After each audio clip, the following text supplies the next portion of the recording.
It's the comparison of the two newest Android phones on the market. I'm Sam from OneCom, and today I'm going to be taking a look and comparing two of the hottest phones on the market today, the Samsung Galaxy S5 and the HTC One M8.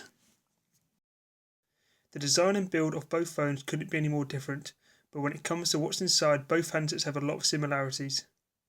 The HTC is made of a unibody metal design weighing in 160 grams, whereas the Samsung Galaxy S5 uses a plastic body but uses the same leather look that was first featured on the Galaxy Note 3. The HTC One M8 has a 5-inch display with 441 pixels per inch, 2GB of RAM, a 2600 mAh battery, 2.3 GHz processor with the new Snapdragon 801 chip, Android 4.4.2 KitKat.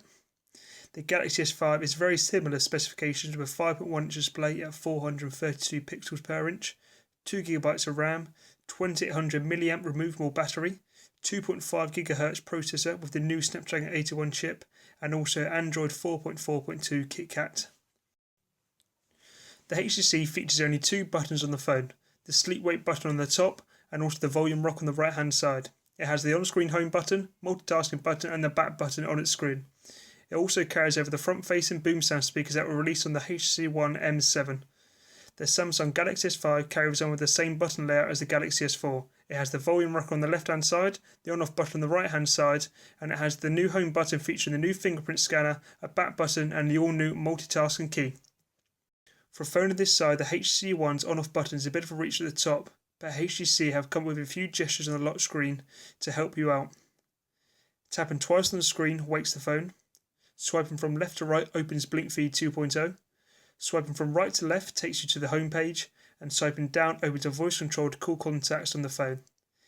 Now let's jump into the software. The S5 has the all-new Android KitKat with their own Samsung TouchWiz skin on top.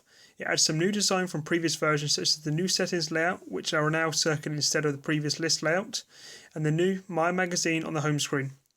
It's like Blink Feed on the HTC Sense. You have a live feed to sports news, music news and social networks such as YouTube and Twitter. Samsung's multitasking screen really works well. Holding the return button, you load up a new multitasking screen where you can pick two applications to open and resize to your preference. Another new feature is a toolbox icon. It's like a little chat head that floats on the screen all the time. You can access up to 5 apps on this at any point, and you can also change which applications you want in there to suit your preference. HTC is also running Android 4.4.2 KitKat with HTC 6 on top with Blink Feed 2.0. You have the standard option of adding more widgets and apps to the home screen for quicker access. Blink Feed is like My Magazine on TouchWiz, which brings you a newsfeed of sports, tech and social network updates from Twitter and Facebook. This can all be changed to fit what you want to see. A quick look at the settings shows a different layout to TouchWiz on the Samsung. HTC has gone for a list setup throughout the whole menu. Swiping down from the top does allow access to some quick settings such as brightness, Wi-Fi and Bluetooth. The main menu has an up and down scroll design compared to Samsung's right to left horizontal layout.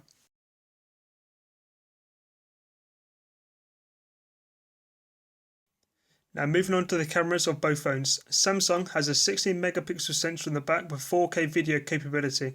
It comes with a couple of quick modes such as beauty face and panorama. The settings menu gives you quick access to the timer, flash, recorder mode and more. Next is some quick footage of the 4K video recorder and a still picture taken on the Galaxy S5.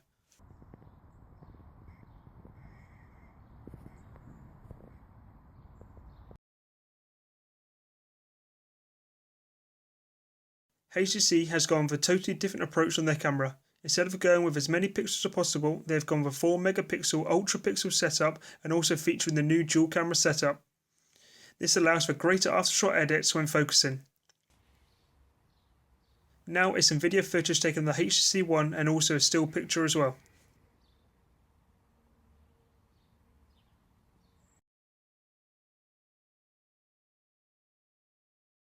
The camera on the HTC One M8 also has a choice of settings when it comes to the shooting modes. You can manually choose the white balance, exposure, ISO and filters. There are also on-off features for the flash, self-timer and more. This has been a comparison over the HTC One M8 and the Samsung Galaxy S5. Don't forget to check out the OneCom YouTube channel for more videos. Also, don't forget to like this video, leave any questions you have in the comment box and subscribe to the channel. I'm Sam from OneCom and I'll see you all in the next video.